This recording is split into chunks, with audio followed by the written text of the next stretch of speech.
यहाँ पर हमें समाकलन करना है x cube plus x plus one upon x square minus one. तो अगर ऊपर की घात अंश की घात बड़ी हो या हर के बराबर हो तो सबसे पहले भाग देने का नियम है। तो एक्स स्क्वायर माइनस वन से पहले भाग देते हैं एक्स क्यूब प्लस वन में। जब भाग देंगे तो ये एक्स बार जाएगा तो ये हो जाएगा एक्स क्यूब माइनस एक्स। तो अब जब सरल करेंगे ये माइनस ये प्लस ये कटेगा तो ये हो जाएगा 2x प्लस वन। तो ये जो उत्तर के रूप में आया है तो अब ये हो जाएगा x और अंश वाला ये जो बचा हुआ है ये अंश बनेगा और बट्टा में जिससे भाग देते हैं वो हर बनेगा x square minus one. X square minus one. तो अब इसका समाकलन करेंगे।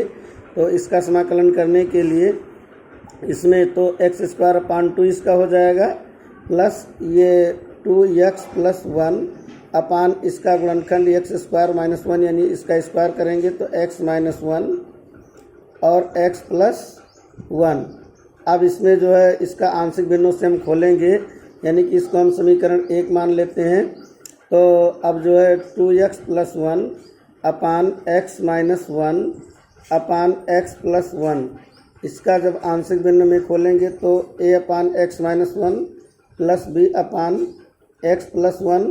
अब जो है इसका अंश 2x प्लस वन है ये तिरछा गुणा कर देंगे तो a के बगल x plus one plus b into x minus one.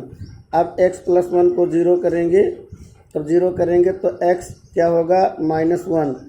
इतना दोनों तरफ रखेंगे तो माइनस वन रखेंगे तो माइनस टू प्लस वन इधर माइनस वन हो जाएगा। Minus one plus one zero हो जाएगा। माइनस वन माइनस टू यानी कि माइनस टू भी हो जाएगा। दिस इम्प्लाई b की वैल्यू आएगी 1/2। अब दूसरा वाला x minus one equal to zero. X minus one equal to zero. This imply x equal to one रखने पर इतना जब रख देंगे तो x इक्वल टू वन रखेंगे तो दो कन्ने दो और एक तीन इधर का मान तीन हो जाएगा। वन रखेंगे 1 1 2 यानी कि 2a और 1 माइनस वन ज़ीरो। तो यहाँ से a की वैल्यू आएगी 3/2।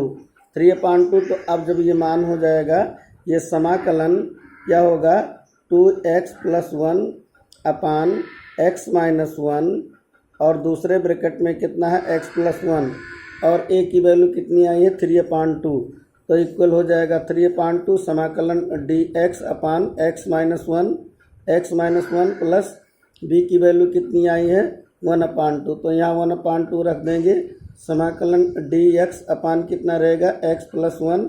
तो अब ये हो जाएगा 3/2 log x minus one plus 1/2 log x plus one.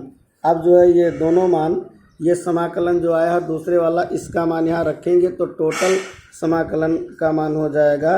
पहले यहाँ पे एक्स स्क्वायर अपान टू है तो ये हो जाएगा x square upon two plus ये 3/2 log x minus one plus 1/2 log x plus one plus c। यही उत्तर के रूप में हो जाएगा।